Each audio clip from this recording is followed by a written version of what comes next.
Welcome to the CEO CX series in the line of fire with Siraj.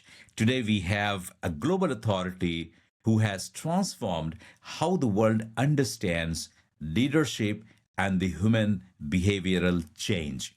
Professor Richard Boyatzis from the Case Western Reserve University. We will start by setting the context, explore his phenomenal works, then move into the five-dimensional leadership, and then finally we will get into the rapid fire round. So stay with us till the end to get the best of the vast experience of Professor Richard.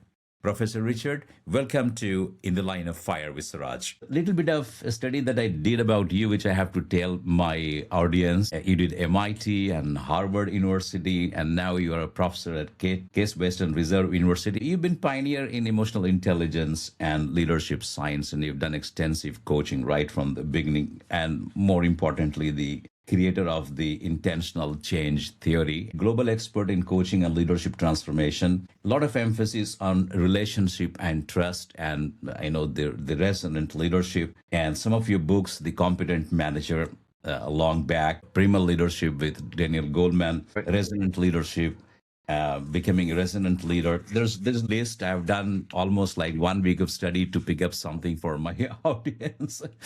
Helping people change. Coming back to the case, why I wanted to have this one is a lot of studies. The studies on happiness. 2022, the Gallup says 40% employees report daily stress globally. Then I know you will have more data than I would have because you've done extensive study. And then the World Health Organization is concerned. We are in pain. It's a painful time. So I'm starting with, what is the biggest challenge that you feel leaders are faced with today, and why, how hard it is to lead in today's context? I think most people who find themselves in leadership positions at any level, whether it's leading a team or a project, a classroom, a department, or a whole organization, or even a country, is that they get distracted by thinking that it's about either money or budgets and things like that, or it's about strategy. Leadership effectiveness is about relationships. You don't execute the strategy. People that report to you, who report to them, who report to them, who report to them, execute the strategy. So you've got this cascade of power and influence that has to happen. So how do you do it? Do you do it because you just announce it and think that they'll do it? That's absurd. Even in India, where people respect authority, people don't do it just because the boss says. I have to say, just because people report to you doesn't mean they're followers. So again, the crucial issue is, how do you inspire people to be with you in this journey? And that's where I think the biggest mistake is. Part of it, as we outlined in one of the books, Resonant Leadership, that you mentioned, is because stress, the activation of the sympathetic nervous system, which is activated when you have to solve a problem or do something financial or abstract. When that happens in terms of the neural network in your brain, it activates the task positive network, activates the stress network, and your peripheral vision drops to like 30 degrees, according to the research. That means you're not looking. I mean, you can't think outside the box because you can't see the box. You're just, and that degree of focus, which I think is born from battering levels of stress, gets people to think very narrowly and too narrowly. So they don't realize, wow, if I think about my impact, I'm a person of one. If I think about the impact of the people I can inspire, all of a sudden I might be 25,000. So then right away, if you think about it's about relationships, then what kind of relationships? And what I'm saying is, even though culturally in India, there's a tendency to think in terms of hierarchy, it doesn't work. It doesn't work in India. The research is very clear on this. I mean, there are a number of Indian scholars that I have interacted with over the decades, going back to the 60s, Uday Parikh and others, who were some of the leaders in the worldwide movement around organization development. They and others have done a lot of research, and it's very clear that the essence of the more effective leadership relationships, including according to the studies that I've read and seen in detail in India, is occurs when people feel they're in tune with each other. Yes. I mean, you could attribute it to some outside force. Oh, it's karma.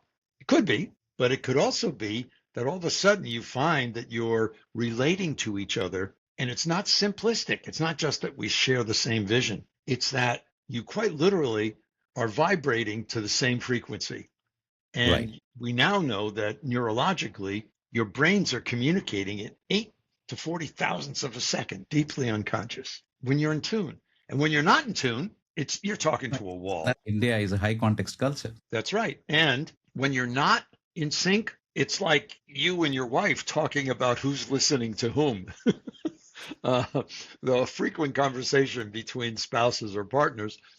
Um, but this issue of, if you're in tune with each other, that's where you start to use other language in organizations, because we're not very good at understanding the science. So we say, oh, well, there's good charisma, or there's good chemistry. The fact is that we now know enough, and I've done some of these neurological studies, to know that it has to do with people literally having similar neural activation, similar hormonal stimulation, and similar, as you mentioned, affect. But the idea, and I've had doctoral students, executive doctoral students in their 40s and 50s doing this research in all sorts of contexts since 2007, when I developed an instrument. It was actually after Resonant Leadership came out, people started saying, well, can we measure this? So I developed a way to look at it.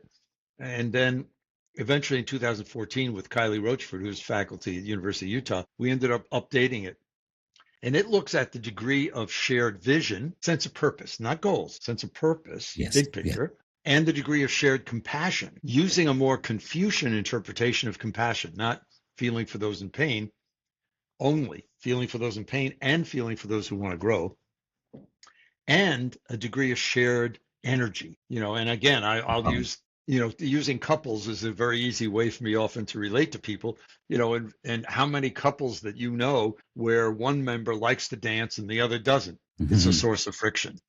One likes to travel, the other doesn't. It's a source of friction. So if you don't have the same or comparable energy levels, you're also missing each other. So what we now have is over 50 or 60 really good research studies, about half of which have been published, showing that these qualities of relationships engender the right neurological and hormonal systems in a human that you're open to change. Yes. You're open to learning. So the key is, how do you become open? Now, it's Siraj, right? Your pronunciation of your name?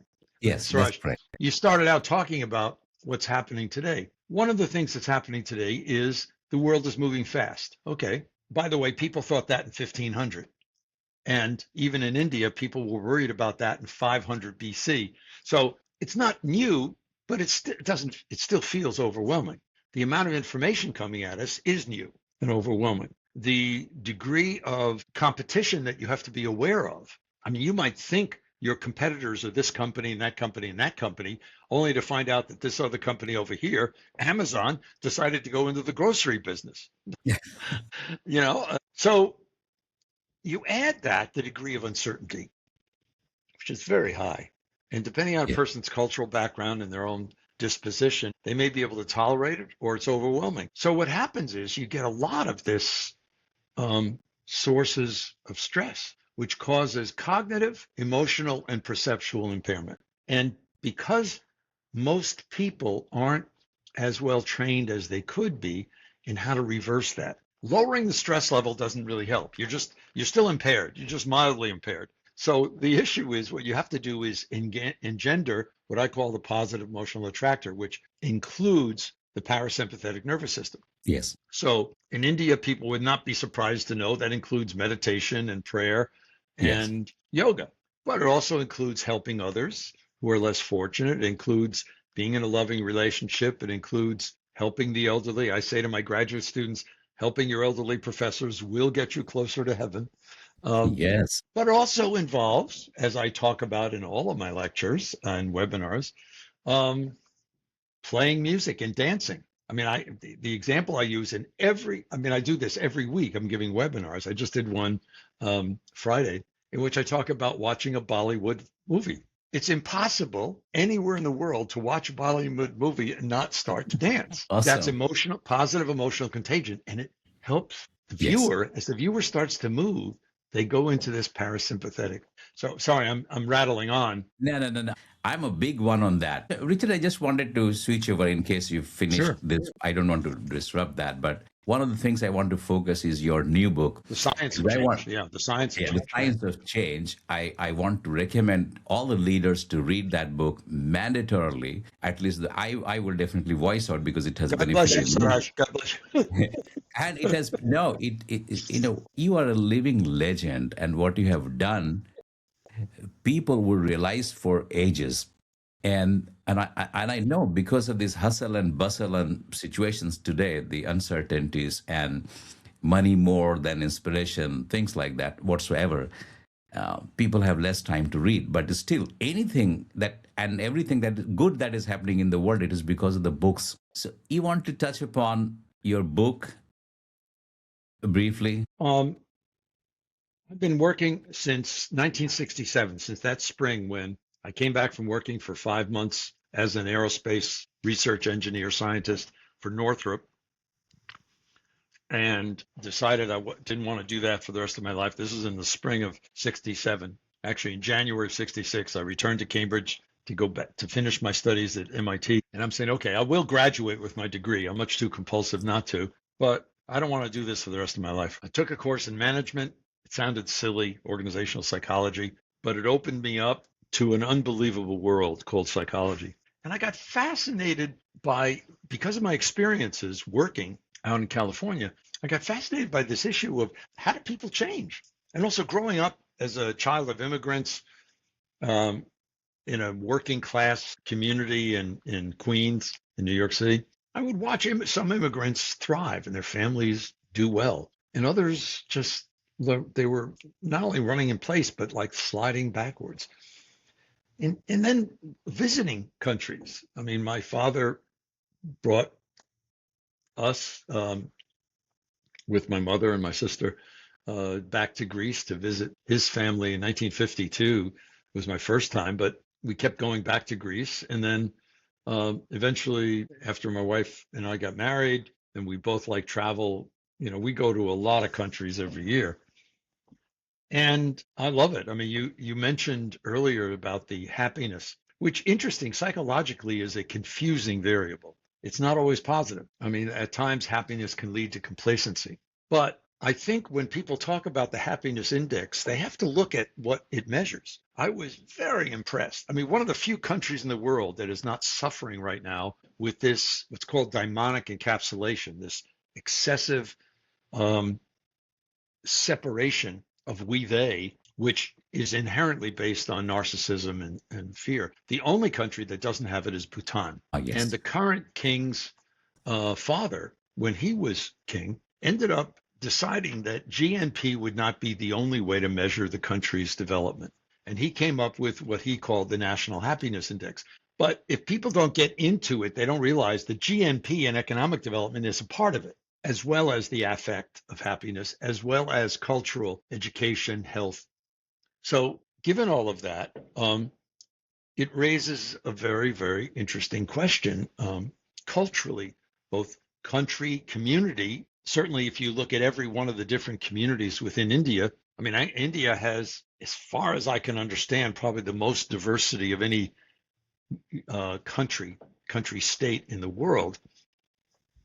And, I mean, people in Kerala might have less in common with people from the Punjab than they would with people in Italia. Actually, it's probably true if you think politically these days. But anyway, so the country, the challenge that struck me was how to work on this. And I started in 67 throughout my whole life, whether I was doing therapy with alcoholics and drug addicts, which I did a lot in the 70s, Yeah. or working about leadership or organization change or community development, it was always there.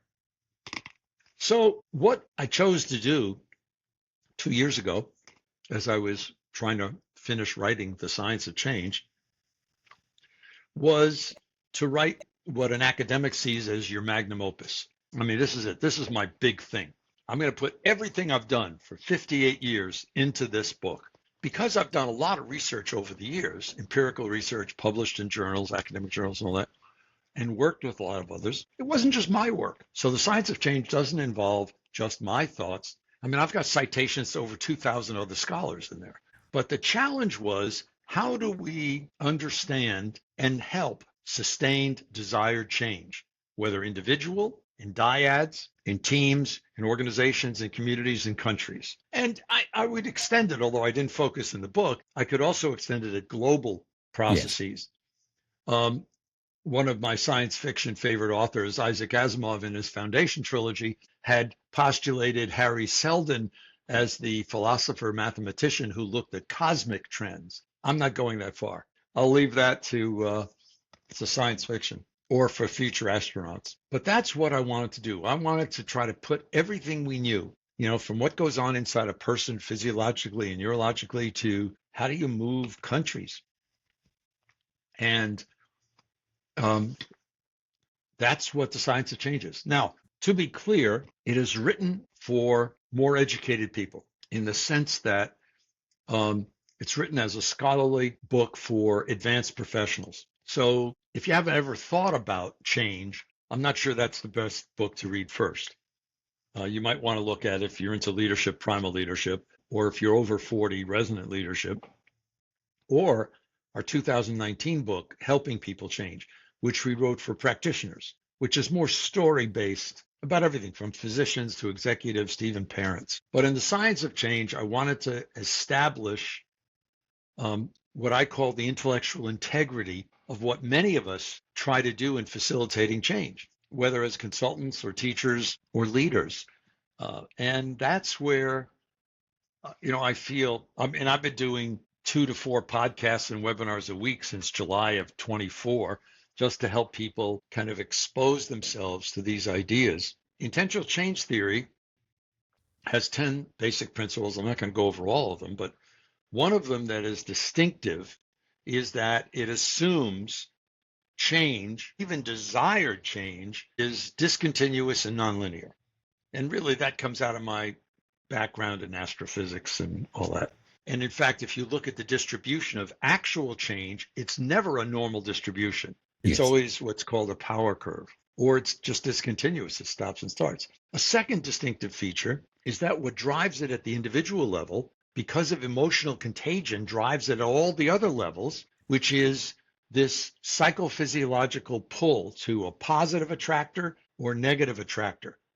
So I like to say, which pisses off some of my colleagues, nobody gets motivated to change by a strategic plan. You use a strategic plan to convince a bank to lend you money, or you use a strategic plan to figure out how many people you're going to hire, resource allocation. But it doesn't motivate change. What motivates change is emotional contagion. Yes. Like I said before, when we talked about the dance scenes in the Bollywood movie, they're powerful because they set off a very basic neurological process.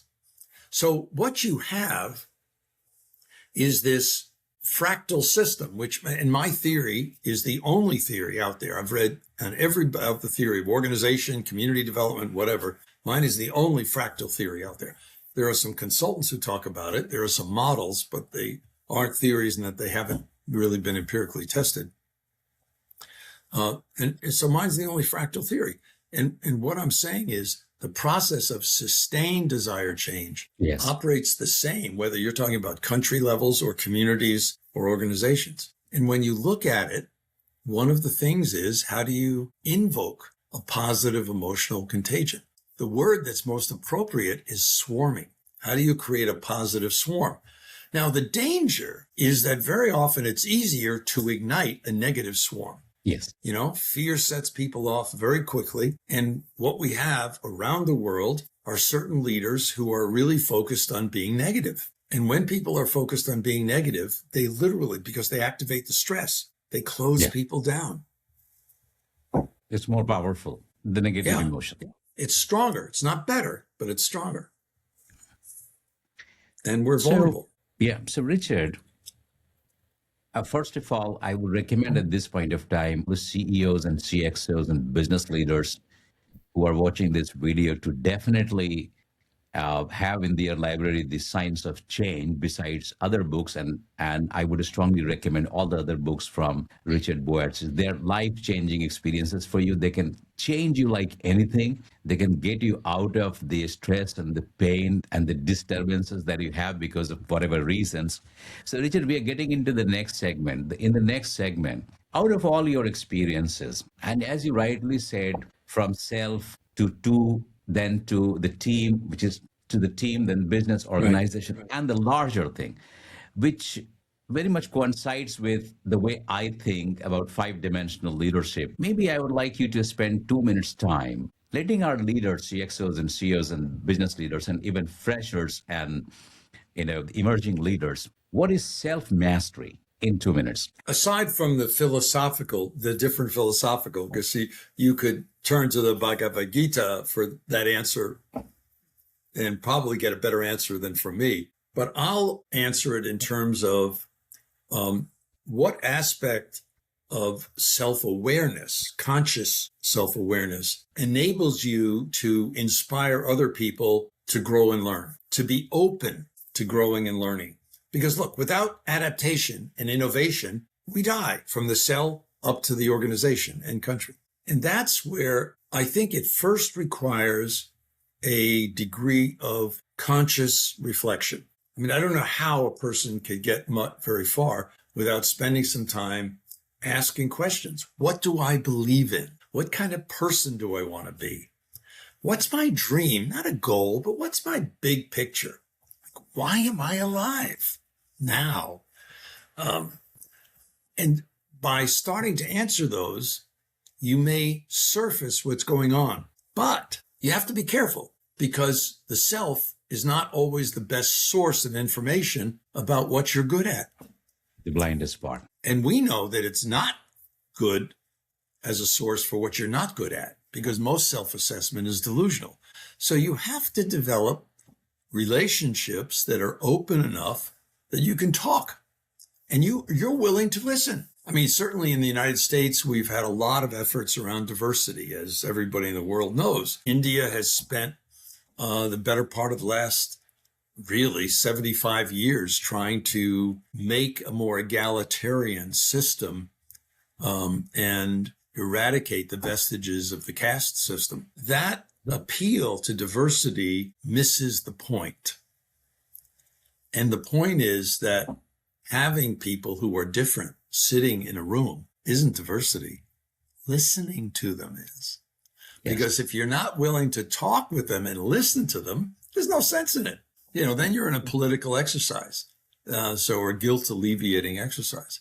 So the question ends up being self-mastery requires interacting with others and being open to getting feedback. Not all feedback is useful. I say people in the book, I talk about why most feedback is useless.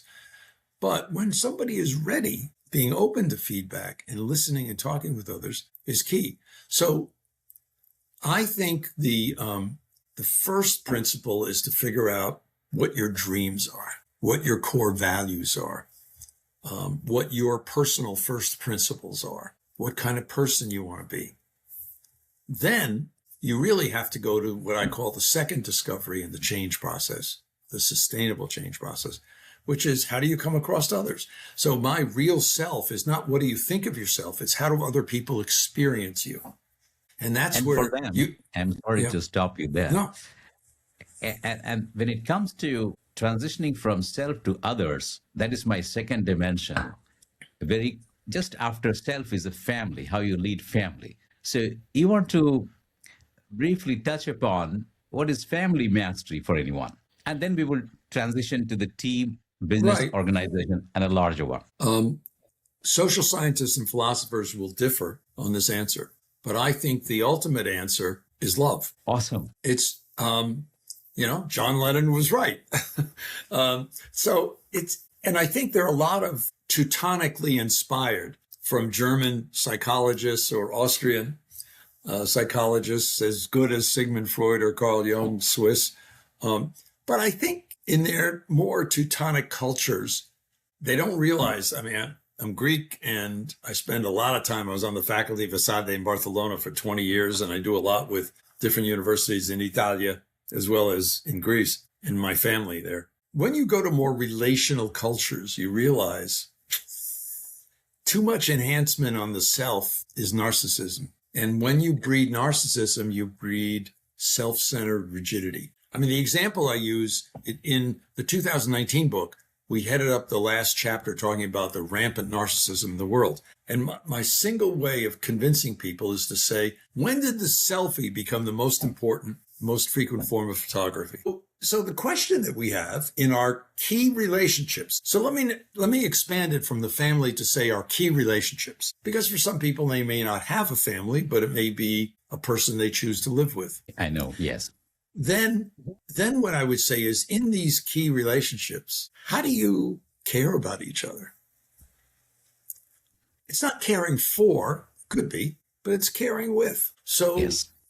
This is where I think the concept of this more general form of compassion is the emotional glue. And that's the prerequisite. Without that, the rest of the stuff doesn't happen. So you can't figure out what's a good thing to spend money on, or, should you take tennis lessons or go to a beach in Kerala for your vacation. What you have to do is find ways to, especially in your family, to love each other and to enjoy each other. Yes. Playfulness is a part of that. Without humor, people are just so serious. It's deadly. So I think that's, when you talk about family mastery, I think that's what you're talking about. I'm going to always ask leaders now when they come to me for any coaching sessions or any discussions is, do you love your family? Do you care for them? If you have answer for these questions, you're good. And what would they say? It's not just what do you say. Look, for decades, my wife and I have been married almost 49 years. And, I joke when I say I'm a very flexible person. I have a high level of adaptability. If she hears me say that, she bursts out laughing. She said, no, you're not. And so, very often I think that on an issue like this, it's not just what you think. It's what do the others think? True. So, your thoughts on team mastery? Quick one. It's the same as family. A family is a team. It's actually a group dynamic. It's a small group. So it's the same. Now, you may decide if it's a work team, you may say, well, the more crucial issue is, do we share the same sense of purpose? We showed in a study of engineers at a Fortune 50 company, one of the largest companies in the world, looking at their research and engineering division, that their effectiveness as an engineer was predicted by the emotional and social intelligence that they demonstrated as seen by others, not self-assessment. It was predicted 31% unique variance. It's huge. It's a third of their effectiveness. And this is an engineer, but it was their emotional and social intelligence. But their engagement numbers are horrendous all around the world. Their engagement was predicted by the degree to which they saw the same shared vision, sense of purpose in their project teams. So, Yeah. So business mastery. How does intelligence play a role in business mastery? I have to ask you, what do you mean by business mastery? So when it comes to relationship, you have your accounts and you have your customers and you have your clients, and you are operating in an environment where you are interacting with people, and your quality of interactions largely impact the business results. Okay, so you're using business mastery as measures of corporate or organizational effectiveness. Yes. Is that fair? Okay. Yeah, fair. Very fair. All the research I'm talking about will often use that as the dependent variable. So that's what we're trying to predict. So the things I've been talking about, we have dozens and dozens and dozens of research studies, including many of them done in India by various people I've advised during their doctoral programs in India on mid-level managers in India or CEOs in India, in which is very clear the characteristics of those that create significant financial performance over time end up creating a shared vision, end up creating this norm of compassion. It's not just Naranya Murthy who did at Infosys saying we're a family, because people who worked at Infosys during that era felt like it. They didn't say it was just a poster. They actually felt, I can't say now, but I'm talking about when he was in charge. So a lot of it has to do with, that's what predicts leadership effectiveness, engagement, organizational citizenship, and innovation. Now, what I can say is that, so that's everything I'm talking about. So if you're doing those things, you're going to get the better results. The one thing you have to be a little careful about is you can make a lot of money without doing those things because you have a unique product idea. So Bill Gates is really smart. Bill Gates is one of the most generous and, I think, effective philanthropists I have seen in all of my years. And actually, I think if you stop and think about the amount of resources that Microsoft has had for decades, it didn't catch fire and they didn't start innovating at a rapid rate, I believe, until Satya took over. And then all of a sudden, boom. So I don't use making money as, I mean, it has to be one of the criteria, but it's only one. It's not money, because you have to be able to make money over time, which means you have to be able to innovate. Steve Jobs, during the first era of Microsoft and during the second in which he wasn't there, I don't think Apple was doing, not Microsoft, Apple. I don't think Apple was doing that well. I don't think he was a very effective leader. When he returned, something happened. In his autobiography, he talked about getting the cancer diagnosis, getting married, acknowledging his daughter. All of these things made him change. And I would contend that everything that we know as Apple that has done well with multiple innovations occurred during that third era, or started, I should say, during that third era, and hopefully has continued. So, yeah, I mean, I think organizational effectiveness, I prefer to say, than business mastery, because you don't conquer it. It's not. Yeah. And no sooner do you become good at it when chances are you're out of date. Maybe. Yeah. I would say I dilute it to leading organizations. Yeah.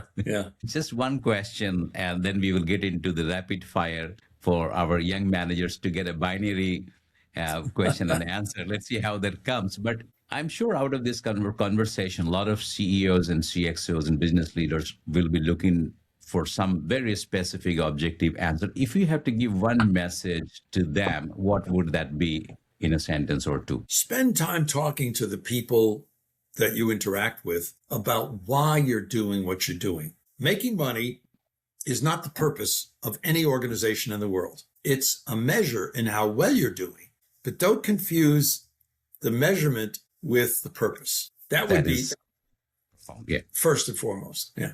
Thank you so much. I'm sure CEOs and CXOs and business leaders out there who are watching this, I think you have a big message, which is validated, verified, and comes out of 50 years of research, not just from Richard Boyatzis. We get into the next round, Richard, which is rapid fire.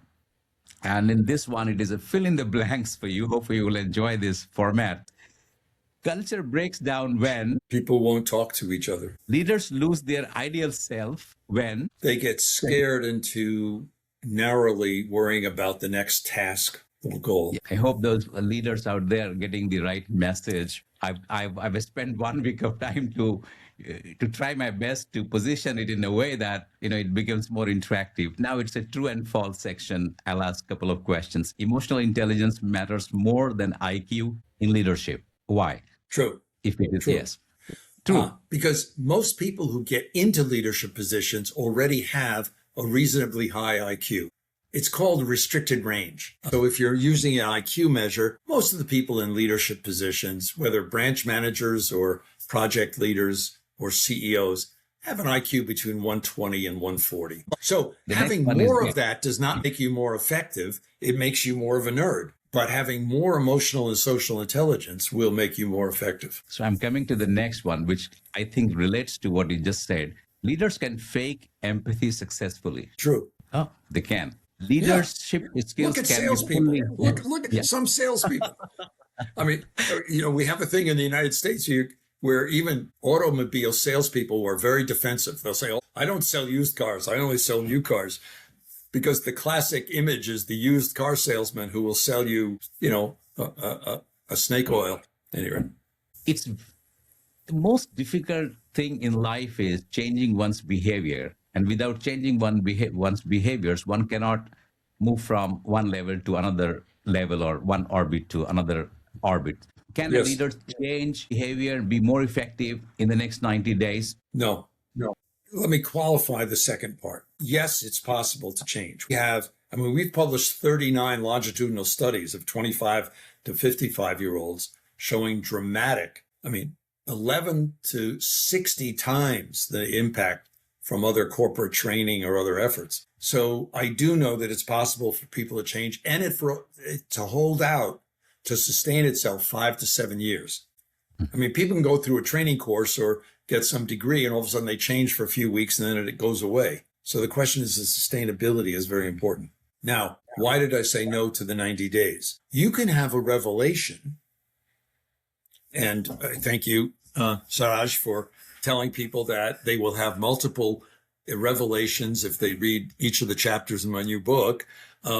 But putting that to practice requires some experimentation. It takes a little bit of time. Yes. Then once you figure out how you want to use your strengths to get closer to your dream, it takes practice. And at the beginning, people around you may not trust it. So the reason it takes time is it takes time to move from an interesting idea to a habit. And it takes time when you're doing the habit, the behaviors, for other people to trust it. Right. One word answer, and this is related to change is, maybe you can complete the sentence also. Change is magical. Aha.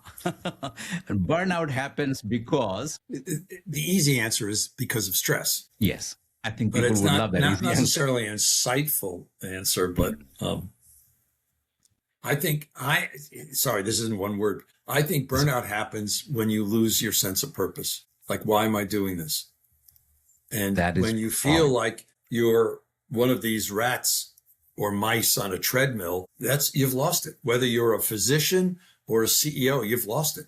Quick story. I was put in charge of the research company that I was working for when when I went full time, there were 4 of us, and then we got up to about 12. And then we had a crisis, and my former thesis advisor asked me to take over. I did, and it worked well. Over 11 years, we built up to 110 people, mostly PhDs and this and that. But at any rate, there was a moment at around the 9th year of me being the CEO in which my wife, we lived 20 miles south of Boston. My office was right outside of downtown in Copley Square. And I would take the train in because traffic in Boston was always crazy. And so sometimes I would walk, but more often than not, she would drop me off at the train station. So we pull up and, I open the door and the 7:10 train comes in, and they toot the whistle, ring the bell. And I'm sitting there still with the door open and I'm not moving. And my wife says, "Hey, you're going to miss the train." And I said, "There's another one at 7:20 and there's another at 7:30. So the train goes and she looked at me. She said, "What's going on?" I said, "Honestly, I don't want to go to work." She said, "What?" I said, "I'm not feeling it. It's not the challenge or the fun that it was." She said, "You're the boss. Whose fault is that?" My wife is very grounded, but it was one of those moments in which I realized I was having what we call in psychology a midlife crisis. There was nothing wrong with the company. It was me.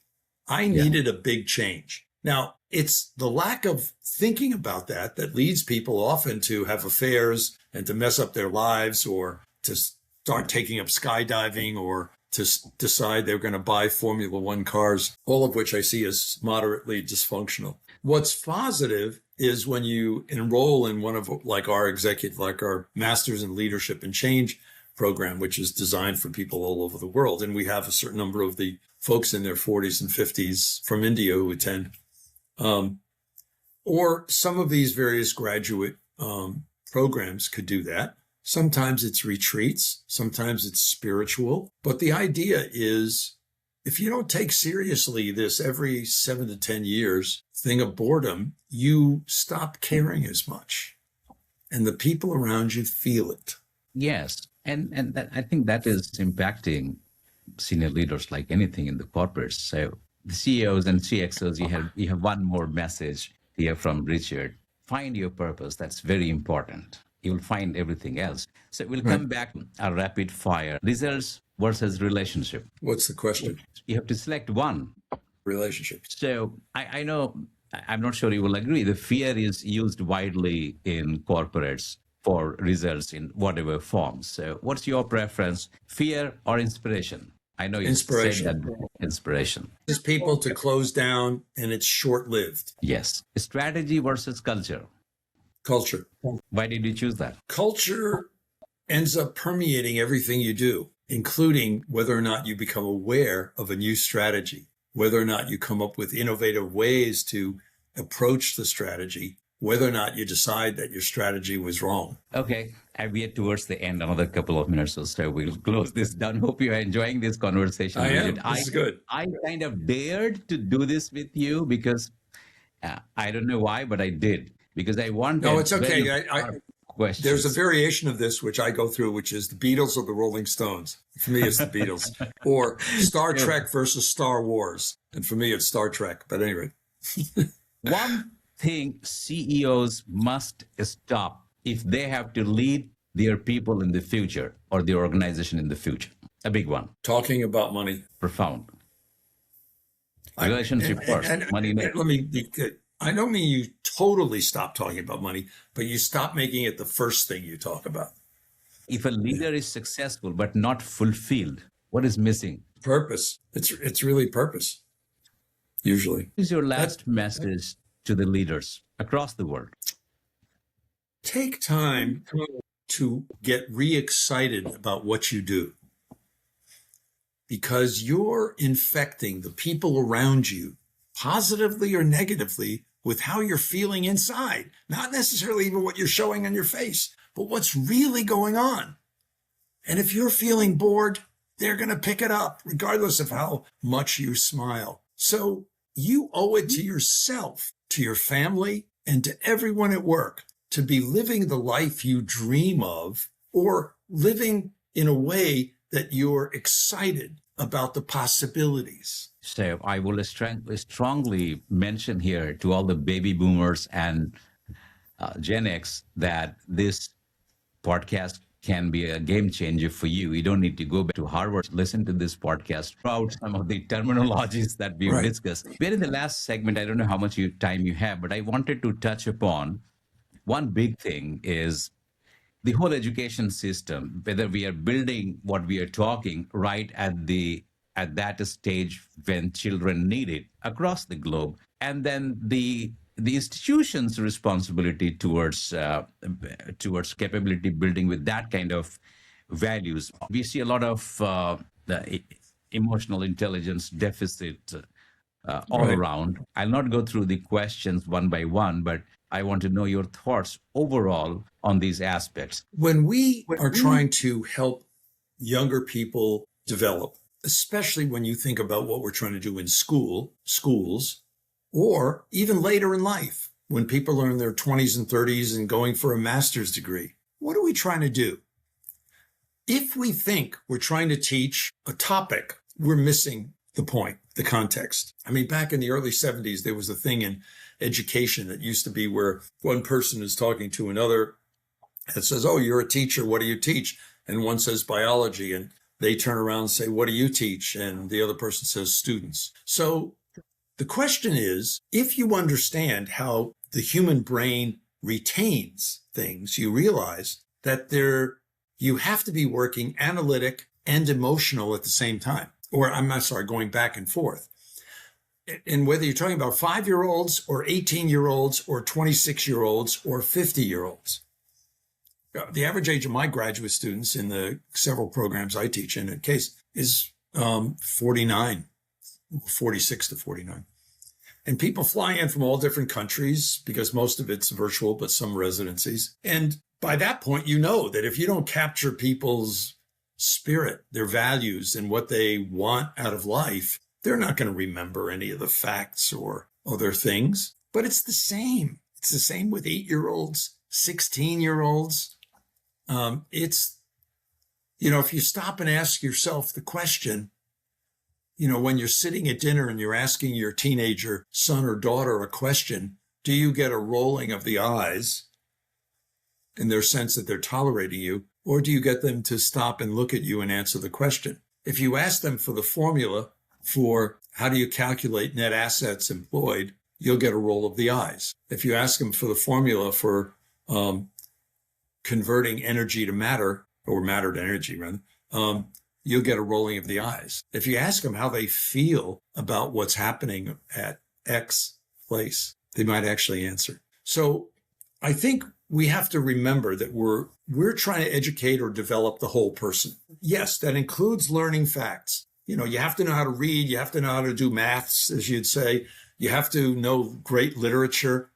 I believe everybody needs some spiritual core, but it doesn't always have to be a formal religion, but there should be some spiritual basis for things so that we're always working with people's thoughts and facts, what you could call knowledge. We're always working with people's values. We're always working with their emotions. And we're also always working with trying to help them be a better person, which emotional intelligence very often is things like emotional self-control. But social intelligence has to do with, can you listen to another person? Do you want to, or do you just want to yell at them? Very profound message. We are 6 minutes beyond 1 hour. I want to thank you on behalf of all the leaders. I never knew that in my life a time will come I would talk to you like this. It took me 10 years, as I said. And this podcast will be available for my audience on Apple, Spotify, Audible, and all the leading channels. And I'm so influenced by you. You touched upon a lot on India, Indian philosophy, Indian psychology, the culture, the spiritualism, the context, and how things are happening in India. That was great learning for me as well. Hope you enjoyed this conversation, Richard. I did. Thank you. I enjoy your style and your spirit. Thank you so much. You made my day, and this is my lifetime achievement and experience. Thank you so much, Richard. Truly appreciate it. Thanks, Suraj. Let me know if I can help in the future. Bye-bye.